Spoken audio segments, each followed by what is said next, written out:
Imagine you're walking down the street, your heart heavy with grief, and then out of nowhere, a stranger whispers words that shatter everything you thought you knew about your life. Your husband is alive.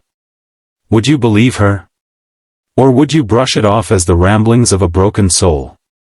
Friends, this is not just another story, it's a journey that will leave you questioning fate, love, and the power of hope. So stay with me till the end, and if this story touches your heart, don't forget to like this video and subscribe to the channel, because together, we can keep sharing stories that remind us of the strength inside us all. Maria had been a widow for 5 long years. Her husband Daniel, a kind-hearted man who worked as a journalist, had been declared dead after a terrible car crash on a stormy night.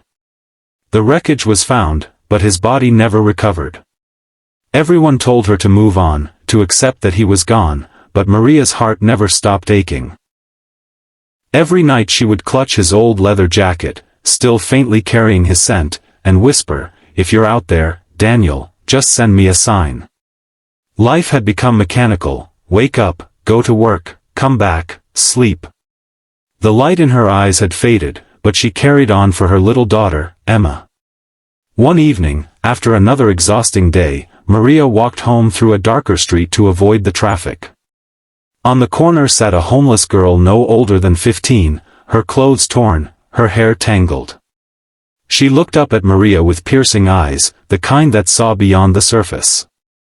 Then she said words that froze Maria in her tracks, "Your husband is alive." Maria's heart skipped.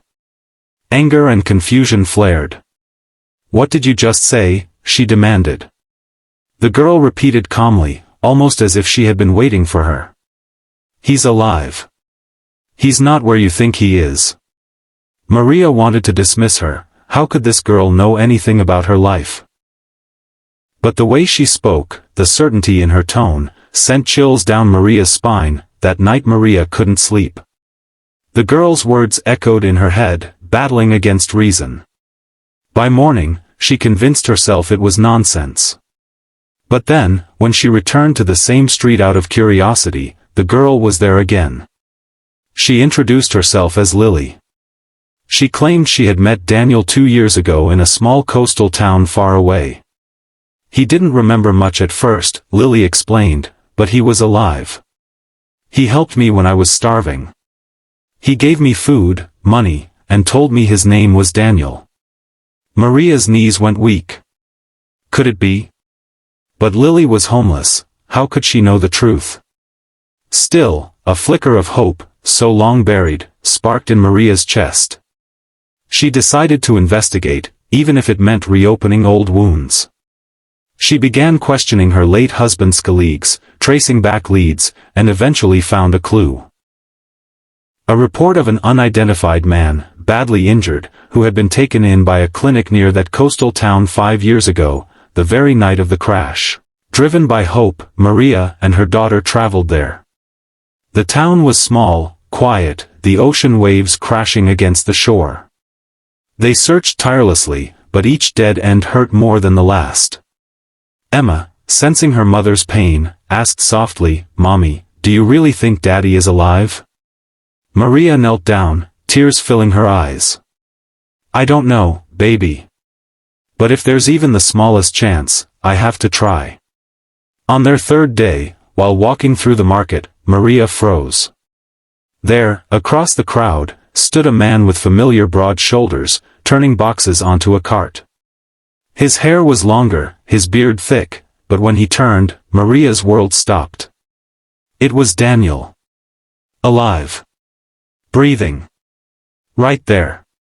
She rushed forward, calling his name, her voice breaking. He turned, startled, his eyes meeting hers. For a moment, confusion clouded his face, then recognition flickered, like a spark reigniting a long-dead flame. "Maria," he whispered. Tears streamed down both their faces as they embraced, trembling, holding each other as if to make up for every lost year. Emma clung to her father's leg, crying, "Daddy."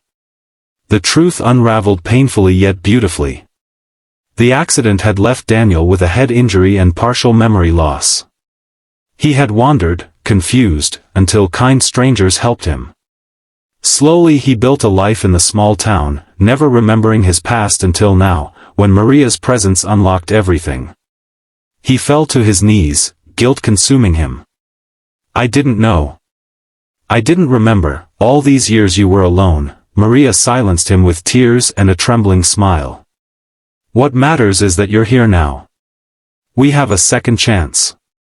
And what about Lily, the homeless girl who had spoken those words that changed everything? Maria searched for her, determined to thank her. They found her near the train station, hungry and frail. Maria hugged her tightly, whispering, "You brought my family back together." Without hesitation, Maria invited Lily into their home. For the first time, the girl smiled, no longer just a forgotten child of the streets, but part of a family that had been broken and was now whole again. Life wasn't suddenly perfect, healing took time, trust had to be rebuilt, and nightmares of the lost years still haunted them. But together, they learned to forgive the past and embrace the future.